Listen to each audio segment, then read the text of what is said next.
The screams of King Obin's echoed through the marble halls, a sound so terrifying that the birds outside fell dead from the sky. But inside the throne room, there was no place to run. The palace guards, once strong men with spears, were now frozen in place, their skin turned to twisted, dark wood, their faces locked in silent agony. In the center of the chaos sat Queen Adanna on the golden throne. She was beautiful, the most stunning woman the kingdom had ever seen, but her eyes were now pitch black, like two deep holes into the earth. King Obin's clawed at his own neck, gasping for air, but thick, green vines were tightening around his throat, lifting him off the ground. He looked at his wife, pleading for mercy, but Adanna did not speak. She could not speak. Her jaw was unhinged, stretched open unnaturally wide. From deep within her throat, a thick, thorny branch was slowly crawling out, dripping with sap. The floor of the palace began to crack open with a deafening roar, exposing the dark soil beneath. The kingdom was not being attacked by an army, it was being eaten alive by its own queen. But to understand how this nightmare began, we must go back 3 months earlier. 3 months before the palace turned into a garden of horror, Adanna was known only as the Lizard Girl. She was an orphan, living on the edge of the village where the garbage was dumped. Fate had been cruel to Adanna. She was born with a curse upon her skin. From her head to her toes, she was covered in thick, dry, grey scales that looked like the bark of a sick tree. Every movement she made was painful. The scales would crack and bleed, leaving a trail of dry flakes wherever she walked. The villagers were not kind. They believed Adanna was bad luck. Whenever she walked to the market to beg for food, mothers would cover their children's eyes. "Don't look at the monster," they would whisper, "or you will turn ugly too." Boys would throw sharp stones at her, laughing as she called into a ball to protect her face. Adanna had no friends, no family, and no hope. She spent her nights crying, scratching at her tough skin until her fingers were raw. She hated herself. She hated the gods for making her this way. But most of all, she hated the village beauty, a girl named Neka, who made sure Adanna never forgot how ugly she was. Neka was everything Adanna was not. She had skin as smooth as polished clay, eyes that sparkled like diamonds, and a laugh that charmed every man in the village. But her heart was black and rotten. Neka loved to torment Adanna. One afternoon, Adanna was scrubbing clothes by the river, trying to stay hidden in the tall grass. Neka arrived with her group of friends, their laughter ringing through the air. Seeing Adanna, Neka's eyes lit up with mischief. She filled a calabash with boiling hot water from a nearby cooking fire and walked over to the outcast. "Oops," Neka said, pretending to trip. She poured the scalding water near Adanna's feet. Adanna yelped, scrambling back into the mud. The group of girls burst into cruel laughter. "Why are you crying?" Neka sneered, looking down with disgust. "Don't worry, lizards have tough skin. You probably didn't even feel it." Tears mixed with the dirt on Adanna's face as she looked up. The humiliation burned hotter than the water. She clenched her fist, her sharp nails digging into her palms. In that moment, something inside Adanna broke. She whispered to the wind, a promise of darkness, "One day, you will bow to me." The next morning, the sound of heavy drums woke the entire village. The king's town crier stood in the market square, his chest puffed out with importance. "Hear ye! Hear ye!" he bellowed. "The great King Obins has consulted the oracle. It is time for him to take a wife. In 3 days, a grand maiden's dance will be held at the palace. Every unmarried woman must attend. The king will choose the most beautiful among you to be his queen." The village erupted in excitement. Mothers rushed to buy expensive fabrics, and fathers calculated dowries. Neka smiled, tossing her hair. She knew the crown was already hers, no one could match her beauty. But in her small, broken heart, Adanna felt a dangerous spark of hope. Every unmarried woman, the crier had said. That included her. With trembling hands, she gathered scraps of colorful cloth she had found in the trash heaps over the years. She began to sew. She pricked her fingers 100 times, bleeding onto the fabric, but she didn't stop. She created a patchwork dress, believing that if she could just cover her scales, maybe, just maybe, the king would see her heart instead of her skin. The day of the dance arrived. The air smelled of roasted meat and perfumes. Adanna waited until the sun began to set before she dared to step out. She wore her patchwork dress, which covered her arms and neck. She felt almost pretty. But as she approached the village square, Neka blocked her path. Neka was wearing bright red beads and a silk wrapper that shimmered in the light. She saw Adanna and her face twisted in anger. "Where do you think you are going, lizard?" Neka spat. "The king invited everyone," Adanna said, her voice shaking. Neka laughed, a cold, sharp sound. "He invited women, not monsters." Before Adanna could run, Neka signaled her friends. They pounced on Adanna, tearing at her patchwork dress. The fabric ripped easily. In seconds, Adanna was left half naked, her grey, scaly skin exposed for the gathering crowd to see. "Monster! Monster!" the crowd chanted, throwing dirt at her. Shame, hot and suffocating, crushed Adanna's soul. She turned and ran.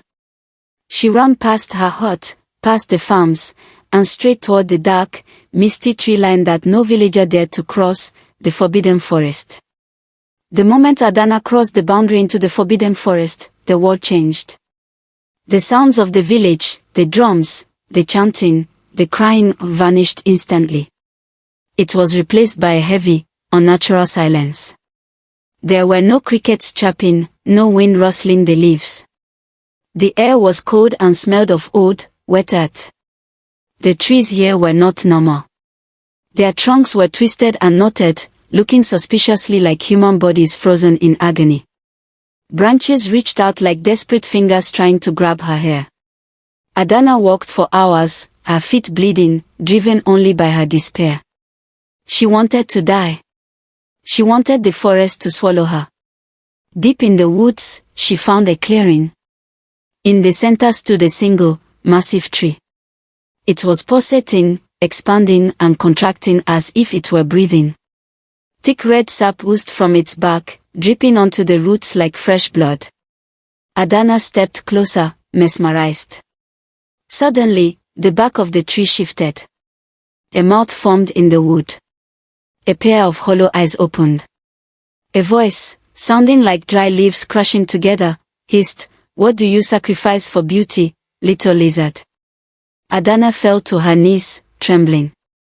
The face in the tree became clearer. It was the forest hag, an ancient spirit fused with the wood, trapped between the world of the living and the dead. Her eyes were empty holes filled with wriggling maggots. "I have nothing to sacrifice," Adanna wept, bowing her head. "I am ugly. I am cursed. I only want to be loved. I want to be the queen." The hag laughed, a sound that made the ground shake. "Beauty is not a gift, child. Beauty is a debt.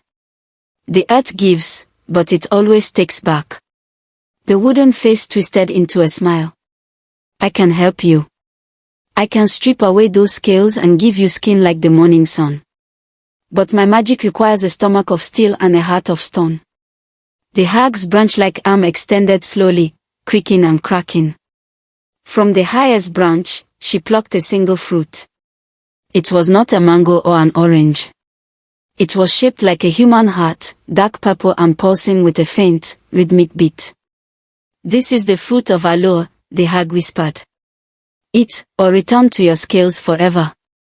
Adanna held the fruit in her hands. It was warm, terrifyingly warm, like holding a small animal.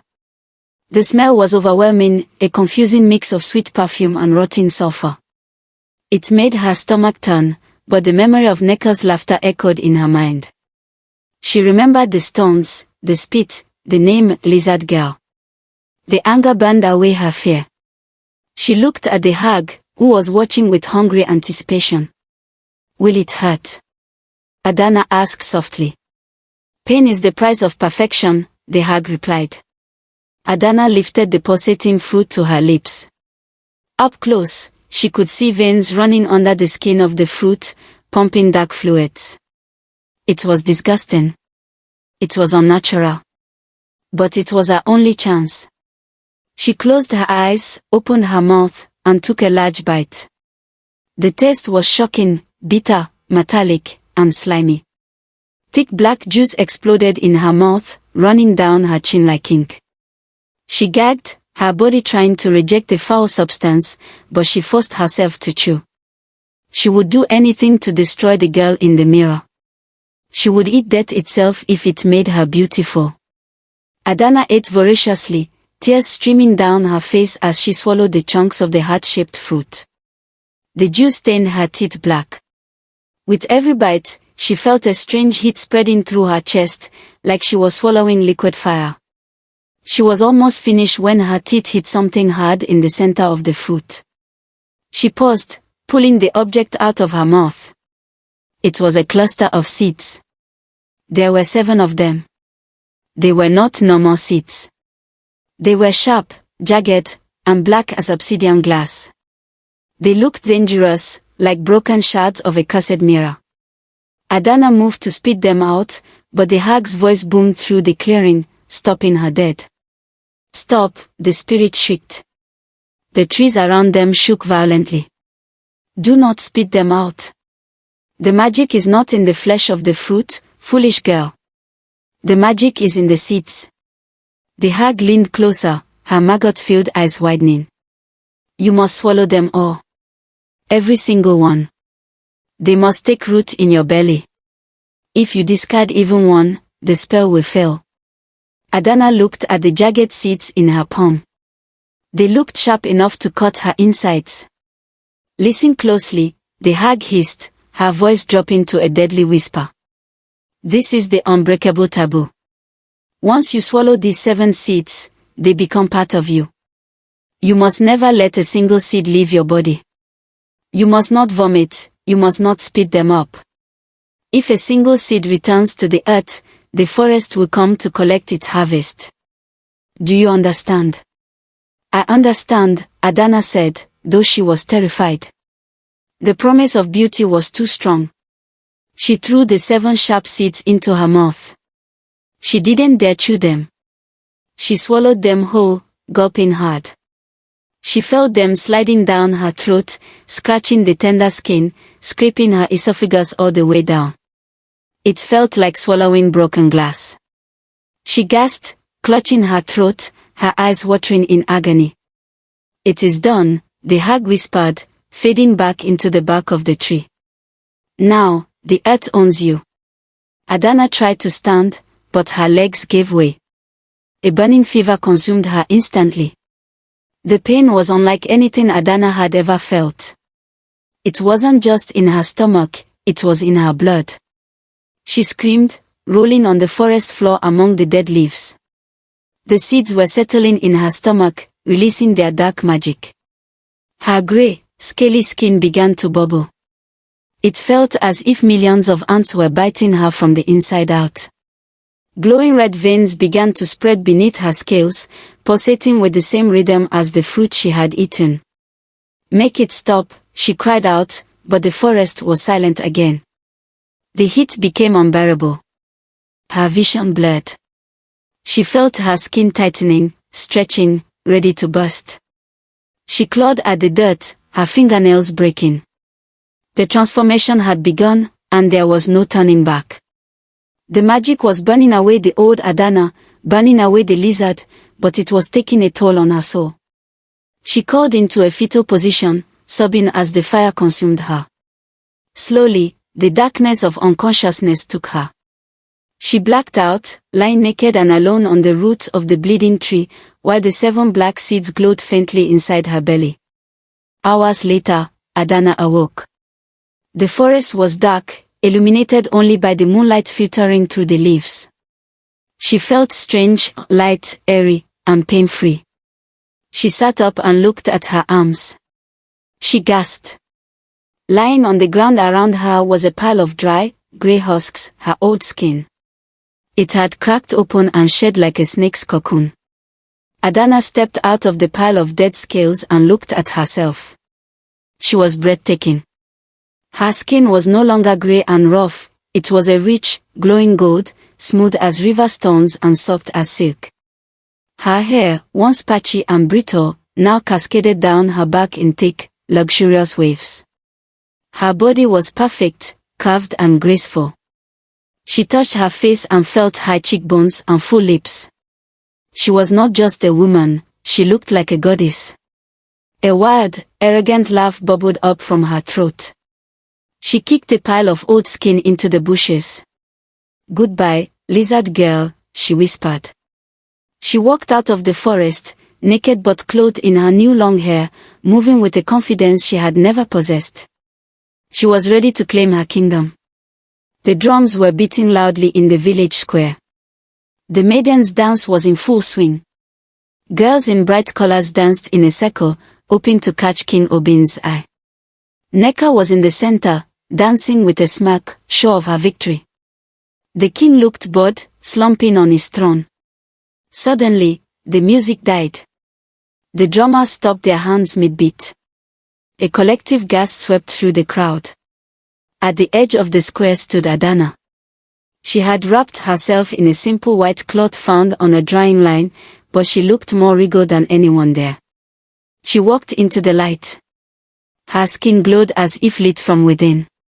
Her eyes held a mysterious, captivating power. The men in the crowd stood up, their mouths hanging open. Even the women were silenced by her unearthly beauty. Neka dropped her calabash, shattering it on the ground. She blinked, confused. "Who is that?" she whispered, fear creeping into her heart. Adanna locked eyes with the king. King Obin stood up slowly, ignoring his guards, ignoring Neka. He walked down the steps of his dais, moving toward Adanna like a moth drawn to a deadly flame. "Who are you?" the king asked, his voice full of wonder. He reached out to touch her face, as if checking she was real. "I am Adanna," she replied, her voice smooth like honey. She glanced at Neka, who was trembling with rage and jealousy. Adanna smiled, a cold, cruel smile that only Neka saw. It was a smile of total victory. "You are the one," the king declared loudly. "The search is over. This woman will be my queen." The crowd cheered, fickle in their loyalty. Neka fell to her knees, humiliated in the dirt, her red beads looking dull compared to Adanna's golden skin. The king wasted no time. "Prepare the wedding feast," he shouted. "We marry tonight." As the king led Adanna toward the palace, she felt a sudden, sharp poke in her stomach. It was quick, like a needle prick. She paused, placing a hand on her belly. The seeds. They were settling. She remembered the hag's warning, but looking at the adoring crowd and the defeated Neka, she pushed the fear away. She had won. Nothing could ruin this. Neka watched the royal procession leave. Her heart was burning with a poison worse than the hag's fruit. She could not accept this. She recognized Adanna's eyes. "That is the lizard," she hissed to herself. "She has used witchcraft." Neka was consumed by jealousy. She ran to the edge of the village, to the hut of a dark herbalist who sold forbidden potions. "I need something to make a woman sick," Neka demanded, throwing her gold earrings on the table as payment. "I want her to vomit her soul out on her wedding night. I want the king to see her filthy." The herbalist gave her a small packet of purging root powder. "This will empty a stomach in seconds," he warned. Neka snatched it and snuck into the palace kitchens. Using her old connections, she slipped past the cooks and found the queen's ceremonial wine goblet. With shaking hands, she poured the powder into the red wine. "Let's see if you are beautiful when you are retching on the floor," Neka whispered, vanishing into the shadows. The wedding was magnificent. Adanna sat by the king, draped in jewels. She felt invincible. Then, the time came for the ceremonial toast. The king handed her the golden goblet. "To my eternal queen," he said. Adanna smiled and drank the wine deeply. It tasted sweet, masking the bitterness of the powder. Moments later, her stomach gave a violent lurch. Her eyes widened. A wave of nausea hit her so hard she doubled over. "My queen," the king asked, concerned. Adanna couldn't speak. She clamped a hand over her mouth and ran to the wash basin in the corner of the room. She retched violently, her body rejecting the wine and the contents of her stomach. Amidst the red wine and bile, something small and black clinked against the porcelain basin. It was one single black seed. Adanna gasped, wiping her mouth. She stared at the seed floating in the mess. Panic seized her. But then, the nausea passed. She felt fine. "It is just one," she thought, trying to calm herself. "I have 6 others." She quickly poured a jug of water into the basin, flushing the vomit and the seed down the drain pipe that led to the garden. She didn't see the seed glow as it vanished. The camera follows the single black seed as it travels down the dark, wet pipe. It exits the pipe and lands in the soft, fertile mud directly beneath the palace floorboards. The moment it touches the earth, it reacts. The seed cracks open with a wet snap. A tiny black tendril shoots out, looking more like a worm than a root. It digs aggressively into the stone foundation of the palace. It grows fast, unnaturally fast. Within minutes, it has anchored itself deep in the soil. Above, in the royal bedroom, Adanna returns to the bed, looking pale but beautiful. "Are you well?" King Obins asks. "Just the excitement, my love," she lies. She climbs into bed, cuddling close to the king. She thinks she has escaped the curse. She thinks the forest has forgotten her. But beneath them, in the dark silence under the floor, the stone foundation cracks silently as the black root begins to pulse and feed. A week passed. Adanna settled into her life as queen. She was not a kind ruler. The vanity that drove her to the forest now consumed her. She ordered Necker to be brought to the palace, not as a guest, but as a servant. Adanna sat on her throne, eating grapes, watching Necker scrub the marble floors on her hands and knees. "You missed a spot," Adanna said, kicking over a bucket of dirty water. "Clean it again." Necker wept silently, her spirit broken. Adanna laughed, feeling powerful. She had everything: wealth, beauty, and revenge. But that evening, as she was brushing her long hair, she felt a strange sensation. It was an itch. But it wasn't on her skin. It felt like it was under her skin, deep in the muscle of her left arm. She scratched it, but the itch didn't go away. It felt like something was moving, shifting beneath the golden surface. She frowned, rubbing the spot. Just a muscle spasm, she told herself. But deep down, a cold stone of dread settled in her stomach. The next morning, the symptom was worse. Adanna woke up and scratched her arm vigorously.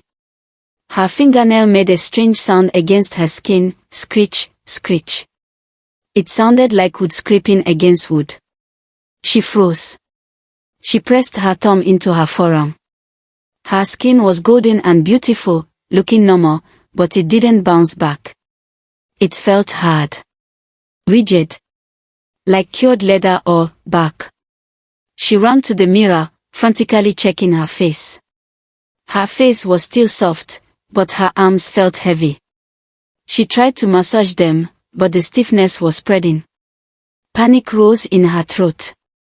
She put on a long-sleeved gown to hide her arms. She couldn't let the king know. She couldn't let Necker see. Outside the window, the royal gardener was shouting.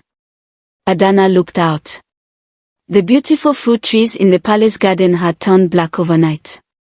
Their leaves had fallen off, and they were weeping red sap. The sickness was not just in her, it was spreading to the land. By the third week, the king began to complain. "The bedroom smells," he muttered, sniffing the air. It smells like wet earth and rotting leaves. Adanna sprayed heavy perfumes everywhere, terrified. She avoided his touch, claiming she had a headache. She spent hours in front of the mirror, searching for signs. Then, she saw it.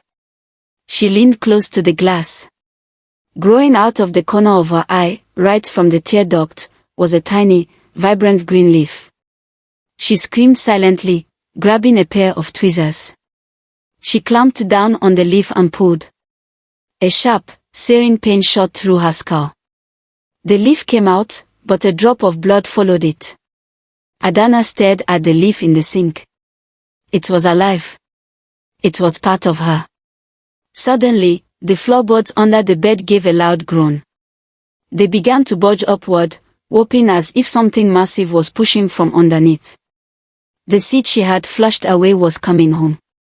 That night, the horror truly began. The palace was asleep. The moon was hidden behind thick clouds. Suddenly, the floor in the center of the royal bedroom exploded. Splinters of wood and stone flew everywhere. The king sat up, shouting, "Guards! Guards!" But no one came. From the hole in the floor, a massive, thick root slithered out like a giant python. It didn't attack the king. It ignored him completely. It went straight for Adanna. The queen tried to run, but the root moved with lightning speed. It wrapped gently, almost lovingly, around her ankle. Adanna screamed and grabbed a dagger from the bedside table. She slashed at the root. The blade cut into the wood, and she felt the pain. She screamed again, dropping the knife. The root was not just holding her, it had connected to her nervous system. It was part of her. It pulsed with a dark green light, beating in sync with Adanna's terror-filled heart. "What is this magic?" King Obins yelled, backing away from his wife. Adanna reached out to him, "Help me, Obins. Cut it off." But the curse was moving faster now. The wooden plague swept through the palace. The roots spread through the hallways, hunting for life. Neka, sleeping in the servants' quarters, woke up to find the walls of her room closing in, the stone was turning to wood. She tried to run to the door, but the floorboards grabbed her feet. She looked down and screamed as her skin turned gray and hard. "No. I am beautiful. I am not a tree," she wailed. But the bag grew rapidly up her legs, over her chest, and covered her mouth, silencing her screams forever. She froze into a twisted statue of agony. The servants, the guards, everyone who had breathed the palace air was stiffening, their joints locking, their skin hardening. Adanna realized with horror that the hag's harvest was never just about her. The seed wanted the whole kingdom. The king watched in paralyzed fear as his wife transformed before his eyes. Adanna's legs fused together, the golden skin cracking open to reveal rough, dark back underneath. Her toes elongated, digging into the rubble of the floor, becoming roots. "Obins," she cried, her voice sounding raspy, like wind through dry branches. "Please." Branches erupted from her back, tearing through her silk nightgown with wet, tearing sounds. Leaves sprouted from her hair. She was becoming a horrific hybrid, half beautiful woman, half ancient tree. She was crying, but her tears were thick, amber sap. The king finally found his voice and screamed, a primal sound of pure terror. He tried to flee the room, but the vines blocked the door. Adanna reached a hand toward him, her fingers were now long twigs. "Don't leave me," she moaned. The humanity was fading from her eyes, replaced by the deep, empty blackness of the forest. We return now to the nightmare of the beginning. The seed under the palace had grown into a mother tree, and Adanna was its dark flower. The room shook violently. Giant vines exploded from Adanna's mouth, silencing her pleas. The thick, thorny branch forced her jaw open, destroying her human face, leaving only her terrified eyes visible. The vines shot upward, piercing the high ceiling of the palace. The structural pillars snapped like twigs. The floor gave way completely. The entire palace began to sink into a massive sinkhole that had opened beneath the foundation. The king was entangled in the thorns, dragged down into the dark earth along with his transformed queen. The grandeur of the kingdom, the gold, the silk, the vanity, it was all pulled down into the suffocating soil. The jungle roared as it reclaimed the land. The palace was swallowed whole, leaving nothing but a cloud of dust and the echo of a final scream. Years have passed since the kingdom of Obins vanished. Where the palace once stood, there is now a dense, dark forest that no one dares to enter. In the very center of this wood stands a tree unlike any other. It is tall and twisted, with bark that looks like golden skin turning to wood. If you cut this tree, it does not leak water, it bleeds red blood. The locals say that on quiet nights, if you press your ear against the trunk, you can hear a woman weeping inside. Young village girls are brought to the edge of the forest by their grandmothers and told the story of Adanna. They are warned not to be blinded by vanity, nor consumed by the desire for revenge. The grandmother points to the dark trees and whispers the final lesson: be careful what you wish for, my children. The earth gives, but the earth always takes back what is hers.